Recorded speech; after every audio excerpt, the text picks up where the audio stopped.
Episode 5 अभी तक का सबसे ब्रूटल एपिसोड लगा, जहां आखिर ऑर्मंड का मोटिव पता चल गया। एमिंड हेरनहॉल में ही है और एलिसेंट भागने का प्लान बना रही है। रेनेरा डरी हुई है, वेगार भी अभी लापता है और आखिर कौन है जिसने रेड कीप में कत्लेआम मचा रखा है, इन सभी चीजों के बारे में जानेंगे हम इस एपिसोड में। तो आगे बढ़ने से पहले अगर आपने अभी तक ये चैनल सब्सक्राइब नहीं करा है, सब्सक्राइब कर लीजिए। सो स्टार्ट करते हैं। हेलो एवरीवन, मैं हूँ Gaurav and this is my channel cut to Gaurav.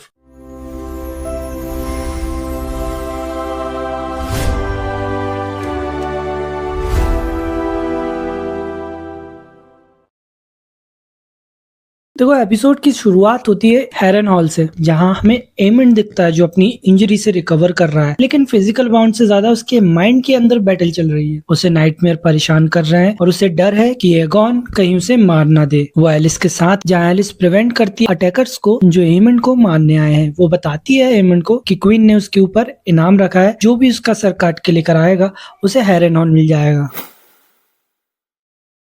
Aegon, जिसकी हालत अभी सबसे ज्यादा खराब है कि उसके मरने की खबर फैल रही है और उसे मारने के पीछे एमिंड का हाथ है, जहां एमिंड के लिए उसकी नफरत देखने को भी मिल रही है। वही लैरिस एमिंड को बहुत कुछ बोल जाता है। वो कहता है कि तुम एक महान राजा बन सकते थे, तुमने ये सब मिट्टी में मिला दिया। एमिंड भी वेगार की तलाश में है, मगर लैरिस उसे समझाता है कि अभी उसका पीछा करना काफी खतरनाक रहेगा, क्योंकि उसका कोई ठिकाना नहीं है।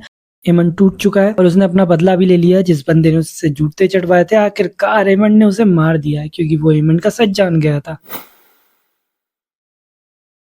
तो अभी तक हाउस ऑफ द ड्रैगन में जो वॉर में एक्टिव दिखा है वो है सर क्रिस्टन कोयल, क्रिस्टन और ग्वेन हाईटावर को, जहाँ भी रिवरमैन उनके लिए मुसीबत बने हुए हैं। जहाँ क्रिस्टन डीमन की सेना पर हमला कर देता है रात में, वहीं रिवरमैन उनसे आगे पहुंचकर ब्रिज जला देते हैं, जिससे नदी पार करने में उन्हें काफी परेशानी होती है। उन्हें जोक के दलदल से निकल के जाना पड़ता है। तो ये देखकर ऐसा लग रहा है कि हमें नेक्स्ट एपिसोड में डांस ऑफ ड्रैगन से पहले ही क्लोए वर्सेस रिवरमैन के बीच एक लड़ाई देखने को मिल जाएगी। वही क्रिस्टन क्वीन को कहते हैं कि वो एक महान योद्धा है और वो जंग में शहीद होकर मरना पसंद करेंगे। ग्वेन हाईटावर वहां से चला जाता है और बस अब सर क्रिस्टन कोयल और उनके साथी बचे हुए हैं।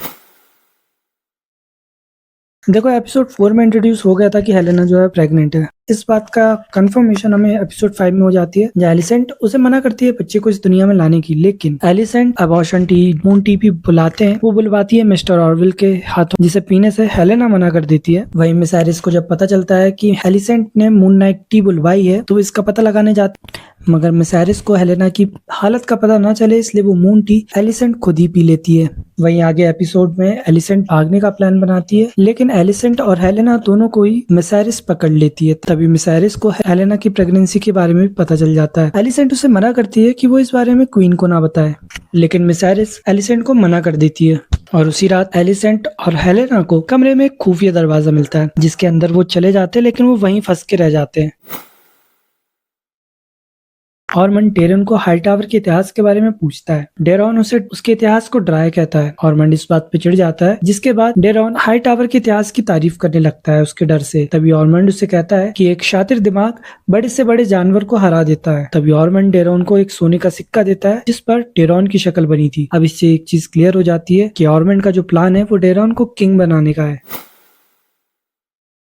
शबिता फ्रे क्वीन से कहती है कि उसने प्रॉमिस किया था कि अगर फ्रे उसकी प्रॉब्लम्स में, उसकी परेशानियों में डील करेंगे तो उसे हेरेनॉल दिया जाएगा। मगर रेनेरा उसे कहती है कि हेरेनॉल उसे मिलेगा जो एमंड का सर काट कर ला के देगा। वहीं फ्रे काउंसलिंग का हिस्सा है। अब वो काउंसलिंग में क्या है इसके बारे में अभी प्रॉपर क्लियर नहीं है। वहीं आगे काउंसिल में बेला और एडम बताते हैं कि वेगार के निशान तो मिले हैं, मगर वेगार का कोई पता नहीं लगा पाए वो अभी तक। तभी डेमन उनकी बात काटते हुए कहता है कि उसके 2 गोल्ड क्लॉक्स को किसी ने मार दिया है। यहाँ पर क्वीन ऑर्डर देती है कि भाई तुम जाओ और दोबारा देखो, ढूंढो वेगार को, कहाँ है वो। लेकिन वही एडम उसे कहता है बेला और वो दोनों थके हुए हैं, काफी टाइम से उन्होंने अच्छे से खाना भी नहीं खाया है, तो उन्हें रेस्ट की जरूरत है। लेकिन वही क्वीन कहती है कि ठीक है तुम रेस्ट करो और तुम्हारे बदले डेमन जाएगा वेगार को ढूंढने। वही डेमन उनकी बात काटते हुए सीधे मना कर देता है, क्योंकि सिटी वॉच के जवानों पर किसी ने हमला कर दिया है। उसी रात क्वीन अपने बेटे जॉफरी से मिलने उसके कमरे में जाती है। उस रात जब रेनेरा अपने बेटे जॉफरी से मिलने जाती है, अपने कमरे में सो चुका होता है। तब रेनेरा उसे दूर से ही देखती है। क्वीन के चेहरे पे साफ डर दिखता है, और जैस के साथ जो हुआ उसके बाद तो रेनेरा वो 7 से प्रार्थना कर रही होती है, वहीं डेमन उसे भी ज्वाइन करता है और उसे बताता है गोल्ड क्लॉक की मुसीबत बढ़ रही है, उन्हें काम के पैसे नहीं मिले हैं और ऊपर से अभी तक 4 लोगों की मौत भी हो चुकी है। रेनेरा कहती है कि शायद वो गलत थी, उसे लगता था कि दुश्मन उनके बीच है और खिलाफ है उसके, लेकिन डेमन कहता है कि उसे लगता है कि दुश्मन सिटी वॉच के खिलाफ है। फिर डेमन वहां से चला जाता है। डेमन गोल्ड क्लॉक के बीच भाषण देता है और भविष्य की दौलत बांटने के बड़े बड़े वादे करता है, और इसी बीच वो एक सस्पेक्टर को भी पकड़ लेता है जिसे वो लोग टॉर्चर करते हैं। तभी वो डेमन को सिक्का दिखाता है जिस पर डेरॉन की शक्ल बनी थी। डेमन ये सिक्का जाकर रेनेरा को दिखाता है और उसे कहता है कि जब मौका था तभी उसे बचाने से पहले मार देना चाहिए था। यहाँ पर डेमन बात कर रहा है डेरॉन टारगेरियन, और वो बताता है कि ऑर्मंड हाईटावर एक एक करके सबको मरवा रहा है और उसने ऑलरेडी ही डेरॉन टारगेरियन को किंग बना दिया है। गुस्से में जब डेमन सिटी वॉच वापस लौटता है तो वो देखता है कि लूथर सहित गोल्ड क्लॉक्स को किसी ने बुरी तरह मार दिया है और दीवार पर खून से लिख दिया है अ फीस्ट ऑफ ट्रेटा। ओवरऑल इस एपिसोड में ये हुआ है कि जो रेनेरा है वो कमजोर होती जा रही है ऑलमोस्ट एक तरीके से, एंड वेगार मिसिंग है। अभी तक ना वो एमेंट को मार पाई है, ना ही वो एगॉन को मार पाई है, और जब तक ये लोग नहीं मरेंगे वो क्वीन भी असल में नहीं बन पाएगी। जहाँ डेमन ने हर जगह उसका साथ दिया है, बट क्योंकि डेमन के सामने और बड़ी मुसीबत आ गई है, कोई सिटी वॉच को मार रहा है और ये मारने वाला कोई और नहीं ऑर्मंड हाईटावर के लोग हैं, जिसके बारे में वो यहाँ पर जान भी जाता है। और ऑर्मंड हाईटावर का प्लान भी पता चल जाता है उसे कि वो डेरियन टारगेरियन को किंग बनाना चाहता है और रेनेरा को हटाना चाहता है। वहीं एलिसेंट को अपनी बच्ची की फिक्र है और वो रेनेरा से दूर जाना चाहती है, और इसी कारण वो एक सीक्रेट डोर के अंदर फंस जाती है। अब नेक्स्ट एपिसोड में क्या होता है देखने लायक रहेगा। बाकी होप सो आपको ये रिव्यू पसंद आया होगा। ये एपिसोड काफी शॉकिंग था, यहाँ पर काफी सारी चीजों के बारे में पता लगा, एंड होप सो आपको ये रिव्यू भी पसंद आया होगा। अगर हाँ तो कमेंट में अपने ओपिनियन लिख सकते हैं, शेयर कर सकते हैं, सब्सक्राइब कर सकते हैं इस चैनल को। मैंने ऑलरेडी कुछ वीडियो शेयर किए हुए